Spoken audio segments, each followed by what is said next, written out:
Hey, you know what I miss about the old days? It's going to a record shop, walk in, go straight to the bargain bin, go through that, get a bunch of records for $1 or $2. Discovered so many great things doing that, one of which being DB Cooper by American. This was $2 at the Dixon's in Paran, I think it was, in the early 2000s. Obviously, I just didn't buy anything just because it was like $2, but this one I just thought had a vibe. I like the fact that the guy in the front kind of looks like Tim Roth from Reservoir Dogs. One of my favourite films. Gave it another watch a few months ago. Fucking so many great one-liners in this. Great casting in this as well. Everyone's cool. Steve Buscemi's character, he's awesome. Mr. Pink doesn't want to be called Mr. Pink. That's all right for you. You've got a cool sounding name. Fucking so many great bits in this. Even Sean Penn's character, like everyone else is in suits and then he just turns up in a fucking tracksuit top. It's just weird, and it kind of like just makes it even better. It's like these weird details. And obviously Tarantino puts himself in it, which he always lets the film down. His acting's always the weakest in the whole fucking thing. But anyway, cool film if you want to get your hands on that. You probably don't have to buy this these days. You might be able to stream it somewhere, but you know, it was the fucking early 2000s, and of course, buy it, and probably cost me fucking $27 or something ridiculous. But back to DB Cooper. So yeah, looked like Tim Roth. Cost $2, got it home. Fucking, this is just so good. Power pop along the lines of Joe Jackson maybe. A little bit of Heartland America. Just real energetic and snappy drums and great guitar. Apparently they had 3 guitarists in the band, so that's my kind of dream, would be to have 3 guitarists. You have 1 guitar doing the rhythm and then you got 2 doing like harmonised guitar and all that kind of shit. But yeah, none of that matters if you don't have some great songs, and luckily DB Cooper has some great songs. Probably easier to point out the couple of songs that aren't that great on here. There's this one called Stand and Show, which is kind of seems like a bit of a live kind of blues infused type thing. Not too keen on that. And the last song, Forever Rock and Roll, is kind of bit of a letdown. They do a cover of Roy Orbison's Working for the Man. Really cool, darker vibe on that one, as opposed to Roy's version. Right Here, Right Now, it's a bit of a more of a rockabilly infused thing. Not really rockabilly, but it's got sort of some lead guitar, chicken picking type stuff, with these kind of country bends in it, which gives a bit of a rockabilly vibe. If you love Joe Jackson's first 2 albums, this is one to get. I was never sure if DB Cooper was the guy or whether it was the band. There's basically nothing on the internet about these guys, and from what I can tell, the main guy, DB Cooper, his real name is Michael Towns. He was in a band called Towns and Vance. I'll just interrupt here. I thought, you know what, I'm going to buy that fucking Towns and Vance album, so I jumped on Discogs. And yeah, it's not Towns and Vance, it's Vance Or Towers. And yes, I fucked his name up for fucking the last 25 years. I thought his name was Michael Towns. I think I just like read the liner notes on that Buy American album like 25 years ago and didn't really pay attention and just thought it was Michael Towns. It's actually Michael Towers. So yeah, for the rest of the video, when I'm saying Michael Towns, you can just remember that I'm a fucking idiot. But yeah, back to the video. He was in a band called Towns and Vance, which had a song on the Carrie soundtrack. It was in the film, the part where they go into the prom for the first time. There's a band playing. That was Michael Towns' band, Towns Vance, actually in the film. They had one album in 75. They're kind of like a proto power pop type thing. So I don't know why they split up, but anyway, they split up. Michael formed DB Cooper. But the funny thing is, like, I found this in the bargain bin for $2, and obviously that's why I grabbed it. It was in there, cool, got home, fucking loved it. Then found out they had a follow-up album to this, and I thought, you know what, I'm going to go to all of the Dixons in Melbourne. There was like one in Dandenong, one in Blackburn, Camberwell, the one in Paran, one in Fitzroy as well. I ended up going to the one in Camberwell, and I knew what I wanted. So in the bargain bins, they never put them alphabetical or anything. I went, I'm not going to fucking sift through all of that shit for this one record I was looking for. So I went to the D section for DB Cooper, I went to the C section for Cooper, and no dice. Anyway, on the way out, I bought a bunch of other stuff as well, but then on the way out, I went, fuck it, I'm tired, but I'm going to look in the bargain bin, down on your hands and knees, fucking killed.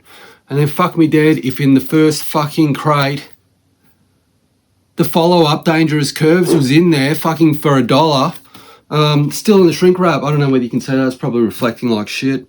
Yeah, that's only happened a couple of times in my record buying life where I'm specifically looking for something I've never been able to find anywhere else.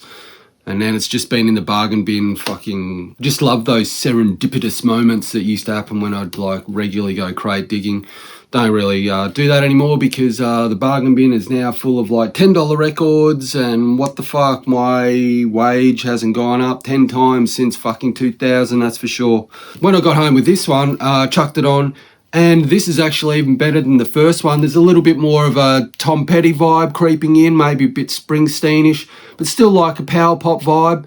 I think they got rid of one of the guitarists, or one of the guitarists left by this stage, and then this has got a little bit more keyboard happening, filling out the sound. Like it's not a feature instrument, but it's just like got chords in the background and stuff like that. Every song on this is great, with the exception of Got a Gun, which is also kind of pretty cool. Favourite song on this is probably Bad Seed. It's like a real fast, you know, speedy number, but there's so many good ones on this. The last song, For Whom the Bell Tolls, that's like got a really great like spine tingling chorus. Well, I got a lot of records that I don't really need, but I think of ones that I would want to repurchase, and the 2 DB Cooper ones would be high on the list. So if that's any indication of how much I love these records, then there you go. Then they split up, or I don't know what happened. There's been no more DB Cooper albums. Don't really know what happened to the main man, Michael Towns. Even if you haven't heard those 2 albums, you may have heard some Michael Towns songs. He was a bit of a songwriter. He did the theme for that show, Simon and Simon. I never really watched that show, but the themes, it's kind of like this country rock type thing, but it's got this awesome bridge part. Fucking awesome. So you might have heard that. I'm guessing that most people won't have this. Sue Saad in the next, or is it Sue Saad? I don't know. Anyway, one of the songs on this, Prisoner, that was written by DB Cooper, because the drummer from this band was in the Towns Vance band. On here he is credited as James Lance, but he was actually Sue Saad's husband. Prisoner on this, fantastic song. And I know that's probably not a record that many people have, but anyway, a lot of people most likely do have this one, especially if you're into hard rock. Uriah Heep do a cover of Prisoner, and yeah, it's not a bad version. I think I like the Sue Saad and the next version better. And then surprisingly, Sheena Easton does a cover of it. She does the best version out of any of them. It's kind of got like a bit more heft to it. She's got a great voice, really does the song justice. Of course, I bought this for My Baby Takes the Morning Train 9 to 5, but this has actually got a couple of other cool songs on it. Modern Girl. Yeah, the reason I've got this is because I used to always buy albums for cheap that had like the pop hit on it. So 9 to 5 on that, cool. But the actual, I'll go into this whole fucking Sheena Easton thing now. Man, the song on this, Strut, fuck, I loved that back in 84. It was on the compilation album 1985, Comes Alive, I think it was. And I remember the ad for that, and they just showed this little snippet of Sheena like singing the Strut chorus, and the way she looked at the camera and Be Still My Beating Heart. Man, she just looked so good in that. She had a real way of like looking up at the camera. And anyway, apparently Prince had a bit of a romantic liaison with her around this time. He wrote something on this for her, Sugar Walls, which is part of the Filthy 15 from the PMRC. He wasn't credited on this as Prince. He was credited as like Alexander fucking Who Gives a Shit or something like that. Alexander Nevermind. Close. But yeah, this has got a bunch of really cool like synth pop, electro funk, some stuff bordering on power pop. If you're in 80s pop, that's awesome. This is one to get if you can get. I mean, obviously, I know I got this for $1. It's like fucking, you just can't get that shit anymore. So you can't take a chance on things, because fucking what self-respecting punk or rock fan is going to get a fucking Sheena Easton record? I guess I don't respect myself, because this is fucking awesome. I'd definitely nominate this as one of the best pop albums of 1984, and Sheena looks unreal. But back to DB Cooper. He wrote a song called Looker, which Kim Carnes did. I've got a best of, which has that on there. I actually don't like buying best ofs. Obviously I bought this one, Mistaken Identity, because it's got Betty Davis eyes. Man, I love that song when I was a kid. But yeah, I just thought, I don't need every fucking Kim Carnes fucking album. So I just thought I'd get the fucking best of. This is on an Australian label, I think it is, J&B Records. Never listened to the rest of it. You know, I'm sure it's probably pretty crap. But Sue Saad actually did a version of that Looker as well, and it was on the movie Looker on the soundtrack. That's with who was on that? That had James Coburn and Susan Day in it. I've never seen that, but it looks pretty cool actually. I've watched the trailer on YouTube, and YouTube's fucking awesome for that shit. So watch that if I've ever got time, which I'm sure I don't, and you probably can't stream it because I don't fucking put cool old shit. They just fucking put a bunch of shit that no one cares about, or that everyone cares about but I don't care about. I guess that's what happens when you like garbage, isn't it? You can't find the garbage. And I'm not sure whether this is right. It says it on Discogs, but sometimes that shit can be wrong. Apparently he co-wrote Taken X from the Angels Beyond Salvation album last. So yeah, if that's true, that's pretty cool. Loved all the singles off this back in the day. Let the Night Roll On, Backstreet Pickup, Dogs Are Talking, man, that was so good. But yeah, Michael Towns fucking co-wrote on that. I did see that Michael Towns, I think he died like a couple of years ago or in 2022.